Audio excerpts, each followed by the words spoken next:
ನಮಸ್ತೆ ಎಜಿ ನ್ಯೂಸ್ಗೆ ಸ್ವಾಗತ. ಮುಂಗಾರು ಮಳೆ ಕೈಕೊಟ್ಟ ಹಿನ್ನೆಲೆ ಕೊಪ್ಪಳ ಜಿಲ್ಲೆಯಲ್ಲಿ ಬರ ಪರಿಸ್ಥಿತಿ ತೀವ್ರಗೊಂಡಿದ್ದು ಸುಮಾರು 1.90 ಲಕ್ಷ ಹೆಕ್ಟೇರ್ ಪ್ರದೇಶದಲ್ಲಿ ಬೆಳೆ ಹಾನಿಯಾಗಿದೆ ಅಂತ ಜಿಲ್ಲಾ ಉಸ್ತುವಾರಿ ಸಚಿವ ಶಿವರಾಜ್ ತಂಗಡಗಿ ಮಾಹಿತಿ ಕೊಟ್ಟಿದ್ದಾರೆ. ಕೊಪ್ಪಳ ಜಿಲ್ಲಾ ಪಂಚಾಯತ್ ಸಭಾಂಗಣದಲ್ಲಿ ಅಧಿಕಾರಿಗಳ ಸಭೆ ನಡೆಸಿದ ಸಚಿವರು ಜಿಲ್ಲೆಯಲ್ಲಿ ಜೂನ್ ಮತ್ತು ಜುಲೈ ತಿಂಗಳಲ್ಲಿ ವಾಡಿಕೆಗಿಂತ ಸುಮಾರು 40ರಷ್ಟು ಮಳೆ ಕೊರತೆಯಾಗಿದೆ ಎಂದಿದ್ದಾರೆ.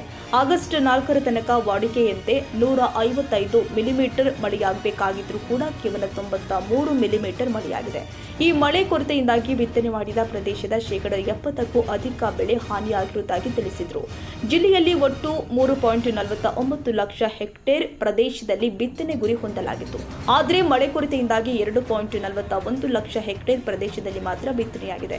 ಇದರಲ್ಲಿ ಸುಮಾರು 81,000 ಹೆಕ್ಟೇರ್ ಮೆಕ್ಕೆಜೋಳ, 55,000 ಹೆಕ್ಟೇರ್ ಸಜ್ಜೆ ಮತ್ತು 35,000 ಹೆಕ್ಟೇರ್ ಹೆಸರು ಬೆಳೆ ಮಳೆ ಇಲ್ಲದೆ ಹಾನಿಯಾಗಿದೆ ಅಂತ ಸಚಿವರು ಹೇಳಿದ್ದಾರೆ. ಜಿಲ್ಲೆಯಲ್ಲಿ 1.55 ಲಕ್ಷ ಹೆಕ್ಟೇರ್ ಪ್ರದೇಶಕ್ಕೆ ಬೆಳೆ ವಿಮೆ ಮಾಡಿಸಲಾಗಿದ್ದು, ಅರ್ಹ ರೈತರಿಗೆ ಸಕಾಲದಲ್ಲಿ ಬೆಳೆ ವಿಮೆಯ ಮಧ್ಯಂತರ ಪರಿಹಾರ ಬಿಡುಗಡೆ ಮಾಡುವಂತೆ ಅಧಿಕಾರಿಗಳಿಗೆ ಸಚಿವರು ಸೂಚನೆ ಕೊಟ್ಟಿದ್ದಾರೆ. ಮುಖ್ಯಮಂತ್ರಿಗಳು ಹೊಸ ಕ್ಯಾಬಿನೆಟ್ ಆದಮೇಲೆ 19 ಮಂದಿ ನಾವೇನು ಕ್ಯಾಬಿನೆಟ್ನೊಳಗೆ ಸೇರಿದಾದ್ಮೇಲೆ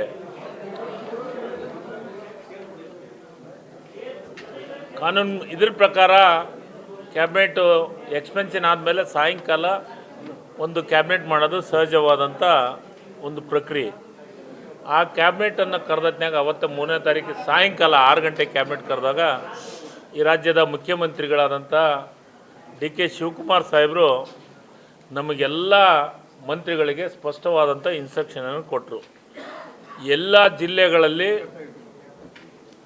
2-3 ದಿವಸದೊಳಗಾಗಿ ಎಲ್ಲ ಜಿಲ್ಲೆಗಳಿಗೆ ಹೋಗಬೇಕು. ಆ ಜಿಲ್ಲೆಗೆ ಹೋಗಿ ರೂಮ್ನಾಗ ಕುಂತು ಸಭೆ ಮಾಡೋದಲ್ಲ, ಫೀಲ್ಡ್ ವರ್ಕಿಗೆ ಹೋಗ್ಬೇಕು, ಫೀಲ್ಡಿಗೆ ಇಳಿಬೇಕು.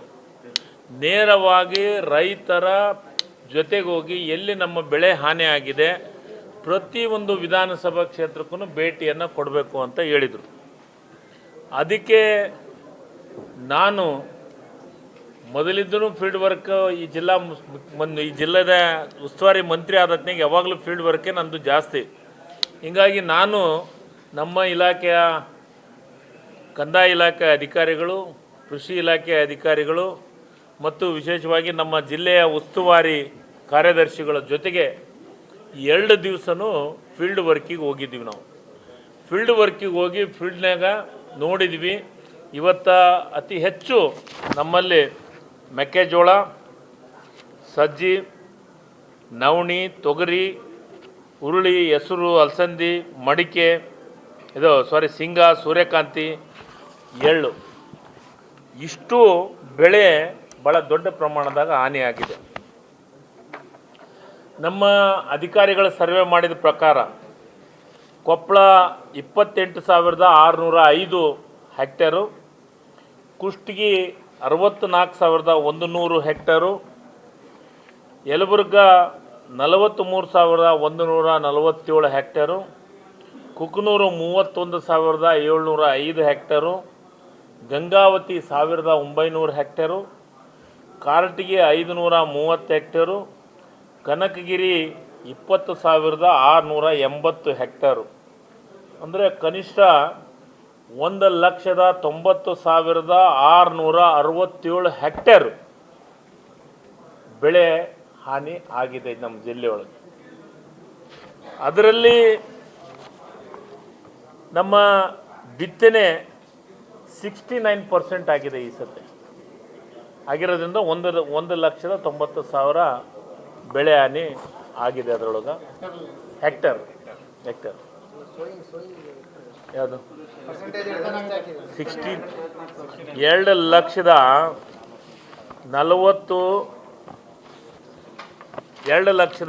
2,41,995 ಹೆಕ್ಟೇರ್ ಪ್ರದೇಶ ಬಿತ್ತನೆ ಆಗಿತ್ತು. ಅದರಾಗ ಕ್ರಾಪ್ ಲಾಸ್ ಆಗಿದ್ದು 1,90,667 ಹೆಕ್ಟೇರ್. ಇಷ್ಟು ಅಂದರೆ 69% ನಮ್ಮದು ಬಿತ್ತನೆ ಆಗಿ ಇಷ್ಟು ಪರ್ಸೆಂಟ್ ಬೆಳೆ ಹಾನಿ ಆಗಿದ್ದು ನಮ್ಗೆ ಇದೆ. ಅದಕ್ಕೆ ನಾವು ಇವತ್ತು ಎಲ್ಲರೂ ವರದಿ ಈಗ ನಮಗೆ ಮುಖ್ಯಮಂತ್ರಿಗಳು ಏನು ಕೊಟ್ಟಿದ್ದಾರೆ ಅಂದರೆ, ನೀವು ಭೇಟಿ ಆದಮೇಲೆ ಜಿಲ್ಲಾಧಿಕಾರಿಗಳ ಮುಖಾಂತರ ನಮ್ಮ ಸೆಕ್ರೆಟರಿ, ಉಸ್ತುವಾರಿ ಸೆಕ್ರೆಟರಿ ಇವರೆಲ್ಲರೂ ಸೇರಿ 2-3 ದಿವಸದೊಳಗಾಗಿ ರಾಜ್ಯಕ್ಕೆ ಕಂದಾಯ ಇಲಾಖೆ ಸಚಿವರಿಗೆ ಸಬ್ಮಿಟ್ ಆಗಬೇಕು. ನಮ್ಮ ಜಿಲ್ಲೆಯ ಎಲ್ಲ ಹಾನಿಯಾದಂಥದ್ದು ಯಾವ್ಯಾವ ಬೆಳೆ ಎಷ್ಟೆಷ್ಟು ಹಾನಿಯಾಗಿದೆ, ಏನಾಗಿದೆ ಅಂಥದ್ದು ಎಲ್ಲದನ್ನು ಮಾಡಬೇಕು. ಅದಕ್ಕೆ ಅದಾದಮೇಲೆ ಕೇಂದ್ರ ಸರ್ಕಾರದ ನಾರ್ಮ್ಸ್ ಪ್ರಕಾರ ನಾವು ಬರ ಘೋಷಣೆ ಎಷ್ಟು ಪರಿಹಾರ ಕೊಡಬೇಕು, ಏನು ಮಾಡಬೇಕು ಅನ್ನೋದ್ರ ಬಗ್ಗೆ ಕ್ಯಾಬಿನೆಟ್ ಒಳಗೆ ಚರ್ಚೆ ಮಾಡಿ ನಿರ್ಧಾರವನ್ನು ಮಾಡುವಂಥ ಕೆಲಸವನ್ನು ಮಾಡಿದ್ವಿ. ಅದರ ಜೊತೆಗೇ ಬೆಳೆ ವಿಮೆ ಮಾಡಿಸಿದ್ದಾರೆ ನಮ್ಮಲ್ಲಿ. ಕನಿಷ್ಠ ಬೆಳೆ ವಿಮೆ 1,90,66 ಹೆಕ್ಟೇರ್ದೊಳಗೆ ಕನಿಷ್ಠ 1,50,50,667 ಹೆಕ್ಟೇರ್ನಷ್ಟು ಬೆಳೆ ವಿಮೆ ಮಾಡಿಸಿದ್ದಾರೆ. 40,000ಕ್ಕಿಂತ ಹೆಚ್ಚು ಇದರೊಳಗೆ ಬೆಳೆ ವಿಮೆ ಆಗಿಲ್ಲ. ಅದಕ್ಕೇನು ಮಾಡಬೇಕು ಅನ್ನೋದ್ರ ಬಗ್ಗೆನೂ ಚಿಂತನೆ. ಬೆಳೆ ವಿಮೆಯನ್ನು ಬೆಳೆ ವಿಮೆ ಮಾಡಿಸ್ಬೇಕಂದ್ರೆ ಕೇಂದ್ರ ಸರ್ಕಾರ ಒಪ್ಪಿಗೆ ಕೊಡಬೇಕು. ಅದನ್ನು ಕೇಂದ್ರ ಸರ್ಕಾರಕ್ಕೆ ಒಪ್ಪಿಗೆಗೆ ನಮ್ಮ ಜಿಲ್ಲೆಯಿಂದ ಸಂಬಂಧಪಟ್ಟಂಥ ಕೃಷಿ ಇಲಾಖೆಗೆ ಕಳಿಸಿ, ಅಲ್ಲಿಂದ ಕೃಷಿ ಇಲಾಖೆ ಕರ್ನಾಟಕ ರಾಜ್ಯದವರೂ ಕೇಂದ್ರ ಸರ್ಕಾರಕ್ಕೆ ಕೊಟ್ಟಿದ್ದಾರೆ. ಆದರೆ ಕೇಂದ್ರ ಸರ್ಕಾರ ಡೇಟ್ ಎಕ್ಸ್ಟೆನ್ಷನ್ ಮಾಡೋಂಥ ಕೆಲಸವನ್ನು ಮಾಡಿಲ್ಲ. ಆದರೆ 1,50,667 ಹೆಕ್ಟೇರ್ ಏನಿದೆ ಅದಕ್ಕೆ 25%ನಷ್ಟು ಬೆಳೆ ವಿಮೆ ತತ್ಕ್ಷಣ, ಅದು 1 ತಿಂಗಳ ಟೈಮ್ ಬೇಕು. ನೋಟಿಫಿಕೇಷನ್ ಆದ 1 ತಿಂಗಳದೊಳಗಾಗಿ ಮಾಡೋಕ್ಕೆ ಅವಕಾಶ ಇದೆ. ಅದನ್ನು ಮಾಡಬೇಕು ಅಂತ ಆ ಬೆಳೆ ವಿಮೆ ಸಂಬಂಧಪಟ್ಟಂಥ ಅಧಿಕಾರಿಗಳನ್ನು ಮತ್ತು ನಮ್ಮ ಕೃಷಿ ಇಲಾಖೆ ಅಧಿಕಾರಿಗಳನ್ನು ಮತ್ತು ಜಿಲ್ಲಾಧಿಕಾರಿಗಳು ಅದನ್ನು ತತ್ಕ್ಷಣ 25% ಆದ್ರೂ ನಮ್ಮ ರೈತರಿಗೆ 14ನೇ ತಾರೀಕಿಗೆ ಡೆಡ್ಲೈನ್ ಆಗುತ್ತಂಥದ್ದು. ಅದು ಈ ಆಗಸ್ಟ್ 14ರಿಂದ 20ನೇ ತಾರೀಕಿನೊಳಗಾಗಿ 25% ಆದ್ರೂ ಆ ಬೆಳೆ ವಿಮೆಯನ್ನು ಜಮಾ ಮಾಡಲಿಕ್ಕೆ ಅಧಿಕಾರಿಗಳಿಗೆ ಸೂಚನೆಯನ್ನು ಕೊಟ್ಟಿದ್ದೀವಿ. ಅದನ್ನು ಮಾಡಿದರೆ ಸ್ವಲ್ಪ ನಮ್ಮ ರೈತರಿಗೆ ಒಂದು ಬ್ರೀತಿಂಗ್, ಅಂದರೆ ಲಾಸ್ ಆಗಿದ್ದನ್ನು ಇದನ್ನಾಗಲಿಕ್ಕೆ ಒಂದು ಸ್ವಲ್ಪ ಅನುಕೂಲ ಆಗುತ್ತೆ ಅನ್ನೋ ದೃಷ್ಟಿಕೋನ ಇಟ್ಕೊಂಡು ಅದನ್ನು ಇವತ್ತು ಮಾತಾಡಿದ್ವಿ. ಇಷ್ಟು ಬೆಳೆ ವಿಮೆ ವಿಚಾರದೊಳಗೆ ಸರ್ ಅದನ್ನು ಇಲ್ಲ ಯಾವುದು ಇದಕ್ಕೆ ಹೌದು ಕೆಲವೊಂದಿಷ್ಟು ಆಗಿದಾವೆ ಹಿಂದೆ. ಅದಕ್ಕೆ ಈಗ ಅದು ಡೇಟ್ ಮುಗಿದಿದೆ. ಡೇಟ್ ಕೇಂದ್ರ ಸರ್ಕಾರದವರು ಕೊಡಬೇಕಾಗಿತ್ತು ಎಕ್ಸ್ಟೆನ್ಷನ್ನು. ಅದನ್ನೇ ಪ್ರಪೋಸಲ್ ಮಾಡಿ ಕಳಿಸೀನಿ ಅಂತ ಹೇಳಿದರು. ಸರ್ವರ್ ಸಮಸ್ಯೆ, ಮತ್ತೊಂದು ಸಮಸ್ಯೆ ಆಗಿದೆ ಸಮಸ್ಯೆ ಅಂತ ಅನ್ನೋದಕ್ಕೆ ಕಳಿಸಿದ್ದೀವಿ. ಆದರೆ ಕೇಂದ್ರ ಸರ್ಕಾರ ಇಲ್ಲ, ಅದನ್ನು ನಾನು ಕೇಳಿದೆ, ಅದನ್ನೇನು ಆ ರೀತಿ ಏನು ಆಗಿಲ್ಲ. ಎಲ್ಲರಿಗೂ ಒಂದೇ ಡೇಟ್ ಕೊಟ್ಟಿದ್ದಾರೆ. ರಾಯಚೂರು ಮತ್ತು ನಮ್ಮ ಭಾಗದೊಳಗೆ ಇಲ್ಲಿ ಏನು ನೆರಾವರಿ ಭಾಗ ಇರ್ತೈತೆ ಅಲ್ಲಿ ಒಂದು ಸ್ವಲ್ಪ ಎಕ್ಸ್ಟೆನ್ಷನ್ಗೆ ಟೈಮ್ ಕೊಟ್ಟಿದ್ದಾರೆ, ಬೆಳೆ ಕಡೆ ಕೊಟ್ಟಿಲ್ಲ ಅಂತ ಹೇಳ್ತಾ ಇದ್ದಾರೆ. ನೋಡೋಣ, ಅದನ್ನು ನಾನು ಕ್ಯಾಬಿನೆಟ್ ವಿಚಾರದಾಗ ಚರ್ಚೆ ಮಾಡ್ತೀನಿ. ಅದನ್ನು ಹಾಂ ಸರ್ ಅದನ್ನು ಮಾಡಿಸೋ ವ್ಯವಸ್ಥೆ ಮಾಡಿಸ್ತೀವಿ. ಇಷ್ಟು ಗುಳೆ ಹೋಗ್ತಾ ಇದೆ. ಇದು ಎಲ್ಲದಕ್ಕೂ ಕಾರಣ ಏನು ಗೊತ್ತಾ? ಏನು ವಿ.ಬಿ.ಜಿ. ರಾಮ್ಜಿ ಈ ರಾಮ್ಜಿ ಆಗಿದ್ದಕ್ಕೆ ಭಾಳ ಮಂದಿಗೆ ತೊಂದರೆ ಆಗಿದೆ. ಇದನ್ನು ನಾವು 2.5-3 ತಿಂಗಳಿಂದನೇ ಹೇಳಿದ್ವಿ ಕೇಂದ್ರ ಸರ್ಕಾರದವರಿಗೆ, ಈ BJP ಮಿತ್ರರಿಗೆ. ಅಂಥದ್ರ ಮಾತಾಡೋಲ್ಲ BJP ಮಿತ್ರರು. ಅದಕ್ಕೆ ಅದು ತೊಂದರೆ ಆಗಿದೆ. ಈಗ ನಾಳೆಯಿಂದನೇ ನನ್ನ ಜಿಲ್ಲೆಯೊಳಗೆ ವಿ.ಬಿ.ಜಿ. ರಾಮ್ಜಿ ಪ್ರಾರಂಭ ಮಾಡ್ತಾಯಿದ್ವಿ. ಹೌದು, ನಾವು ಈಗಲೂ ವಿರೋಧ ಮಾಡ್ತಾ ಇದ್ದೀನಿ. ಒಪ್ಕೊಂಡಿಲ್ಲ ನಾವು ನಮ್ಮ ಜನರಿಗೆ. ನೋಡ್ರಿ, ನಾವು ಈಗಲೂ ಒಪ್ಕೊಂಡಿವಲ್ಲ. ಅದಕ್ಕೆ ಉದ್ಯೋಗ ಖಾತ್ರಿ ಯೋಜನೆದೊಳಗೆ ಏನೇನಿದ್ದವು ಅವನು ಮಾಡ್ರಿ ಅಂತ ಸ್ಟೇಟ್ ಗೌರ್ಮೆಂಟಿಗೆ, ಸೆಂಟ್ರಲ್ ಗೌರ್ಮೆಂಟಿಗೆ ರೆಕಮೆಂಡ್ ಮಾಡಿ ಕಳಿಸೀವಿ. ಒಪ್ಕೊಂಡಿವಲ್ಲ ಅದು. ಈಗ ನೀವು ಅದನ್ನು ಮಾಡಲಿಲ್ಲ ಅಂತಂದರೆ ನಮ್ಮ ಭಾಗದ ರೈತರ ಜನರ ಪರಿಸ್ಥಿತಿ ಏನಾಗುತ್ತೆ? ಅದಕ್ಕೆ ರಾಮ್ಜಿ ಆಗೈತಿ ಇದು.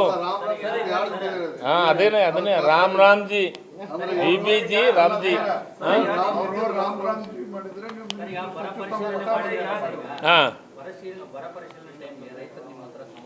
ಮಾಡಿದರು ಸರ್ ಅವ್ರು ಏನಂದ್ರೆ ಇದು ಈಗಾಗಲೇ ಸಚಿವರು ಈಗೇನ ಐತೆಲ್ಲ ಇವತ್ತು ಕೊಪ್ಪಳ ಜಿಲ್ಲೆಯಲ್ಲಿ ಬೆಳೆ ಸಮೀಕ್ಷೆ ಮಾಡ್ಯಾರ, ಸರ್ವೆ ಮಾಡಿದ್ದು. ಅಲ್ಲ, ರೈತರು ಭೇಟಿ ನೀಡಿ ಸರ್ವೆ ಮಾಡಿದ್ರು. ಸರ್ವೆ ಮಾಡಿದ್ರ ಶೀಘ್ರದಲ್ಲಿ 1 ಎಕರೆಕ 25,000 ರಿಂದ 30,000 ರೂಪಾಯಿ ಬರ ಪರಿಹಾರ ಮುಖ್ಯಮಂತ್ರಿಗಳಿಂದ ಶೀಘ್ರದಲ್ಲಿ ವರದಿ ಕೊಟ್ಟು ಆದೇಶ ಮಾಡಿಸಿ ಶೀಘ್ರದಲ್ಲಿ ಪರಿಹಾರನ ನೀಡಬೇಕು. ಆದ್ರೆ ಈಗೇನ ರೈತರು ಬೆಳೆ ತುಂಬಿರ್ತಾರ, ಬೆಳೆ ತುಂಬಿದ್ದು ಶೀಘ್ರದಲ್ಲಿ ಹಾಕಂತ ವ್ಯವಸ್ಥೆನ ಸರ್ಕಾರ ಮಾಡ್ಬೇಕು. ಕಾರಣ ಏನಾಗೈತೆ ಅಂದ್ರೆ ಈಗ ಈ ಸದ್ಯಕ್ಕೆ ತುಂಬಿದಂತ ರೈತರು ಕೆಲವು ಬರದೈತಿ, ಬರ್ತಾವ ಇಲ್ಲ ಅಂತೇಳಿ ಕೆಲವೊಬ್ರು ಇನ್ನೂ ರೈತರು ತುಂಬಿಲ್ಲ. ಎಷ್ಟೋ ಜನ ರೈತರು ಇದ್ರಿಂದ ಬೆಳೆ ತುಂಬೋದ್ರಿಂದ ಹೆಂಗ್ ಹೋಗ್ಕೊಂಡ್ರ ಆ ರೈತರಿಗೆ ಏನ್ ವ್ಯವಸ್ಥೆ ಮಾಡ್ತಾರೆ ಸರ್ಕಾರದಲ್ಲಿ ಚರ್ಚೆ ಮಾಡಿ ಅದು ಒಂದು ರೈತರಿಗೆ ಅದಕ್ಕೊಂದು ಯಾವ್ದೋ ಒಂದು ಪರಿಹಾರ ರೂಪದಂತ ಅನುಕೂಲತೆ ಮಾಡಿಕೊಡ್ಬೇಕು. ಅದ್ರ ಇದ್ರ ಜೊತೆಯಲ್ಲಿ ರೈತರು ಏನೈತಿ ಬೆಳೆ ಹಾಳಾಗಿ 2 ಮೇಲೆ ಕಳೆದ ವರ್ಷ ಈ ವರ್ಷ ಹಾಳಾಗಿದಾರೆ. ಅದ್ರ ಜೊತೆಯಲ್ಲಿ ಏನಾಗತ್ತೆ ಅಂದ್ರೆ ಇವತ್ತು ಸರ್ಕಾರ ಏನೈತಿ ಅಂದ್ರೆ ರಾಷ್ಟ್ರೀಕೃತ ಬ್ಯಾಂಕಿನಲ್ಲಿ ಇರುವಂತ ಸಾಲನ ಕಡಿಗೆ 2 ಲಕ್ಷವರೆಗೆ ಬಡ್ಡಿ ಸಮೇತವಾಗಿ ಮನ್ನಾ ಮಾಡಿದ್ರ ಇನ್ನೂ ಎಲ್ಲ ರೈತರಿಗೆ ಅನುಕೂಲ ಆಗತ್ತೆ ಅಂತ ಹೇಳಿ ಈ ಮಾಧ್ಯಮ ಮೂಲಕ ನಾನು ಹೇಳ್ಬೇಕಾಗತ್ತೆ. ಇನ್ನೊಂದು ಏನಾಗತ್ತೆ ಅಂತಂದ್ರೆ ಕಳೆದ ವರ್ಷ ಇವತ್ತು ತಂಗಡಿಗೆ ತಮ್ಮ ಕ್ಷೇತ್ರಕ್ಕೆ ಕಷ್ಟ ಹಾಕೊಂಡು ಉಳಿತದ್ದು 4 ಕ್ಷೇತ್ರಕ್ಕೆ ಬೆಳೆ ಪರಿಹಾರ ಹಾಕ್ಲಿಲ್ಲ. ಅವರು ಹಾಕ್ತು ಅಂತ ಹೇಳಿದಾರೆ, ಹಾಕ್ಲಿಲ್ಲ. ಸರ್ವೇನೂ ಮಾಡ್ಲಿಲ್ಲ ಅವ್ರು. GPS ಏನು ಇದನ್ನ ಬೆಳೆ ಸಮೀಕ್ಷೆ ಮಾಡ್ಲಿಲ್ಲ. ಅವರು ಹಾಕ್ತು ಅಂತ ಹೇಳಿದ್ರು. ಆ ತರ ಏನಾರ ಆದ್ರ ಮತ್ತೆ ಇನ್ನು ಈ ವರ್ಷನ ಸರ್ವೆ ಮಾಡಿ ಇನ್ನು ಕೈ ಬಿಟ್ಟರು ಸಹಿತವಾಗಿ ನಾವು ಉಗ್ರ ಜಿಲ್ಲೆದಾಗ ಹೋರಾಟ ಮಾಡ್ಬೇಕಾಗುತ್ತೆ. ಆ ತರ ಇವತ್ತು ಉಗ್ರ ಹೋರಾಟಕ್ಕೆ ಇಲ್ಲಿಂದಂತಾಗ ನೋಡ್ಕೊಂಡು ಈ ವರ್ಷದ ಬೆಳೆ ಪರಿಹಾರ ಆಮೇಲೆ ಬೆಳೆ ಎಲ್ಲವನ್ನು ಬಿಡುಗಡೆ ಮಾಡ್ಬೇಕಂತ ರೈತ ಸಂಘದ ರಾಜ್ಯ ಉಪಾಧ್ಯಕ್ಷ ಚಂದಪ್ಪ ಕುಳೂರು ಈ ಮಾಧ್ಯಮ ಮೂಲಕ ಮನವಿ ಮಾಡ್ಕೊಂಡಿ ಅಂತ ಕೇಳ್ತಾರಲ್ರಿ. ನಮ್ಮಲ್ಲಿ ಕೊಪ್ಪಳ ಜಿಲ್ಲಾ ಪೂರ್ತಿ ಬರಗಾಲ ಆಗೈತಿ. ಎಲ್ಲ ಶೇಂಗಾ ಒಣಗ್ಯಾವು, ಮೆಕ್ಕೆಜೋಳ ಒಣಗ್ಯಾವು, ಹೆಸರು ಒಣಗ್ಯಾವು, ತೊಗರಿ ಒಣಗ್ಯಾವು. ನಮ್ಮಲ್ಲಿ ಭಯಂಕರ ರೈತರಿಗೆ ಸಮಸ್ಯೆ ಆಗೈತಿ. ಆದ ಕಾರಣ ನಮ್ಮ ಶಿವರಾಜ್ ತಂಗಡಿಗೆಯವರು ಕೊಪ್ಪಳ ಜಿಲ್ಲಾ ಉಸ್ತುವಾರಿ ಸಚಿವರು ಅದಾರ. ನಮ್ಮ ತಾಲೂಕು ಬಸವರಾಜ ರಾಯರೆಡ್ಡಿ ಅವರು ಹೊಸ ನೂತನ ಸಚಿವರಾಗ್ಯಾರ. ಅವರು ಅಗ್ನಿ ಇಮಿಡಿಯೇಟ್ಲಿ ಆಗಿ ನಮ್ಮ ಯಲಬುರ್ಗಿ ತಾಲೂಕು ಮತ್ತು ಕೊಪ್ಪಳ ಜಿಲ್ಲಾ ಸಮೇತವಾಗಿ ಬರ ಘೋಷಣೆ ಮಾಡಿ ಇಮಿಡಿಯೇಟ್ಲಿ ಬರ ಪರಿಹಾರ ಎಕರೆಗೆ 25,000 30,000 ರೂಪಾಯಿ ಅಮೌಂಟ್ ಅನ್ನು ಹಾಕಿ ಮತ್ತು ಫಸಲ್ ಬಿಮಾ ಯೋಜನೆ ಎಲ್ಲಾ ರೈತರು ತುಂಬು ಅಂತಂದು ಎಲ್ಲಾ ಗೌರ್ಮೆಂಟ್ ಹೇಳಿದ ಪ್ರಕಾರ ಬೆಳೆ ವಿಮಾ ತುಂಬ್ಯಾರ. ಆದ ಕಾರಣ ಬೆಳೆ ವಿಮಾವನ್ನು ಇಮಿಡಿಯೇಟ್ಲಿ ಘೋಷಣೆ ಮಾಡಿ ಎಲ್ಲ ಬರ ಪರಿಹಾರವನ್ನು ಹಾಕಿ ತಮ್ಮಲ್ಲಿ ವಿನಂತಿಸಿಕೊಳ್ತಾ ಇದ್ದೇವೆ. ಇದಕ್ಕೂ ಮುನ್ನ ಸಚಿವರು ರೈತರ ಜಮೀನುಗಳಿಗೆ ಭೇಟಿ ಕೊಟ್ಟು ಬರ ಪರಿಸ್ಥಿತಿಯ ವಾಸ್ತವ ಸ್ಥಿತಿಯನ್ನ ಪರಿಶೀಲಿಸಿದ್ದಾರೆ. ಶಾಸಕ ರಾಘವೇಂದ್ರ ಹಿಟ್ನಾಳ್ ಗೈರು ಬರ ಅಧ್ಯಯನ ಸಭೆಗೆ ಶಾಸಕ ರಾಘವೇಂದ್ರ ಹಿಟ್ನಾಳ್ ಗೈರಾಗಿರುವುದು ಚರ್ಚೆಗೆ ಕಾರಣವಾಗಿದೆ. ಅವರು ಹಲಗೇರಿಯಲ್ಲಿ ಕ್ಷೇತ್ರ ವೀಕ್ಷಣೆಯಲ್ಲಿ ಭಾಗಿಯಾಗಿದ್ದರು. ಜಿಲ್ಲಾ ಪಂಚಾಯತ್ ಸಭಾಂಗಣದಲ್ಲಿ ನಡೆದ ಸಚಿವರ ಅಧಿಕಾರಿಗಳ ಸಭೆಗೂ ಕೂಡ ಅವರು ಗೈರಾಗಿದ್ದರು. ರೈತ ಸಂಘದಿಂದ ಸರ್ಕಾರಕ್ಕೆ ಎಚ್ಚರಿಕೆ. ಜಿಲ್ಲೆಯಲ್ಲಿ ಬರ ಪರಿಸ್ಥಿತಿಯಿಂದ ರೈತರು ಸಂಕಷ್ಟಕ್ಕೆ ಸಿಲುಕಿದ್ದು ಪ್ರತಿ ಎಕರೆಗೆ 25,000ದಿಂದ 30,000 ಬರ ಪರಿಹಾರ ಕೊಡಬೇಕು ಅಂತ ರೈತ ಸಂಘದ ರಾಜ್ಯ ಉಪಾಧ್ಯಕ್ಷ ಅಂದಪ್ಪ ರುದ್ರಪ್ಪ ಕೋಳೂರ ಆಗ್ರಹ ಮಾಡಿದ್ದಾರೆ. ಪ್ರಧಾನಮಂತ್ರಿ ಫಸಲ್ ಭೀಮಾ ಯೋಜನೆ ಅಡಿ ರೈತರು ಪಾವತಿಸಿರುವ ಬೆಳೆ ವಿಮೆಗೆ ತ್ವರಿತವಾಗಿ ಪರಿಹಾರ ಬಿಡುಗಡೆ ಮಾಡಬೇಕು. ರಾಷ್ಟ್ರೀಕೃತ ಬ್ಯಾಂಕುಗಳಲ್ಲಿ ಇರುವಂತಹ 2 ಲಕ್ಷದವರೆಗಿನ ರೈತರ ಸಾಲ ಮನ್ನಾ ಮಾಡಬೇಕು ಅಂತ ಒತ್ತಾಯಿಸಿದರು. ಕಳೆದ ವರ್ಷದ ಅತಿವೃಷ್ಟಿ ಸಂದರ್ಭದಲ್ಲಿ ಪರಿಹಾರ ಹಂಚಿಕೆಯಲ್ಲಿ ತಾರತಮ್ಯವಾಗಿದೆ ಅಂತ ಆರೋಪಿಸಿದ ಅವರು ಈ ವರ್ಷವೂ ಅದೇ ರೀತಿಯ ಪರಿಸ್ಥಿತಿ ಮುಂದುವರೆದರೆ ಮುಂಬರುವ ದಿನದಲ್ಲಿ ಉಗ್ರ ಹೋರಾಟ ನಡೆಸುವುದಾಗಿ ಸರ್ಕಾರಕ್ಕೆ ಎಚ್ಚರಿಕೆ ಕೊಟ್ಟಿದ್ದಾರೆ. ರೈತ ಗೌಡಪ್ಪ ಕೋಳೂರ ಮಾತನಾಡಿ 1 ಎಕರೆಗೆ 20ರಿಂದ 25,000 ಖರ್ಚು ಮಾಡಿ ಬಿತ್ತನೆ ಮಾಡಿದ್ರೂ ಕೂಡ ಮಳೆ ಕೊರತೆಯಿಂದಾಗಿ ಬೆಳೆಗಳು ಒಣಗಿ ಸಂಪೂರ್ಣವಾಗಿ ಹಾಳಾಗಿದೆ. ಸರ್ಕಾರ ಕೂಡಲೇ ಹಾನಿಗೊಳಗಾದ ಎಲ್ಲಾ ಬೆಳೆಗಳಿಗೆ ಬರ ಪರಿಹಾರ ಕೊಡಬೇಕು ಅಂತ ಆಗ್ರಹ ಮಾಡಿದ್ದಾರೆ. Andappa Kolura, Koppal, AG news.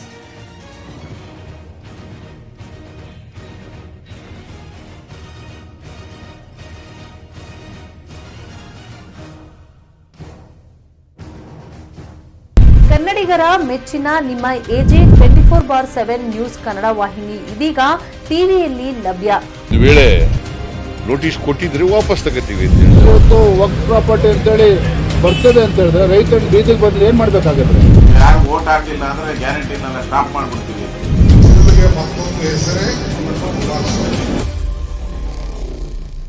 ಕರ್ನಾಟಕ ಮತ್ತು ದೇಶ ವಿದೇಶ 360 ಡಿಗ್ರಿ ಸುದ್ದಿ ಹಾಗೂ ಉತ್ತರ ಕರ್ನಾಟಕ, ಬೆಳಗಾವಿ, ಬಾಗಲಕೋಟೆ, ಧಾರವಾಡ, ಹಾವೇರಿ, ಗದಗ, ಬಿಜಾಪುರ ಜಿಲ್ಲೆಯ ಕ್ಷಣದ ವಿವರವನ್ನ ಪಡೆಯುವುದಕ್ಕೆ ಎಜೆ 24/7 ನ್ಯೂಸ್ ಕನ್ನಡ ವಾಹಿನಿಯನ್ನ ಲೈಕ್ ಮಾಡಿ, ವಿಡಿಯೋಗಳನ್ನ ಶೇರ್ ಮಾಡಿ, ಕಮೆಂಟ್ ಮಾಡುವ ಮೂಲಕ ನಮ್ಮ ವಾಹಿನಿಗೆ ಸಹಕಾರ ನೀಡಿ. ಮತ್ತು ಚಾನೆಲ್ ಅನ್ನು ಸಬ್ಸ್ಕ್ರೈಬ್ ಮಾಡಿ. ಧನ್ಯವಾದಗಳು.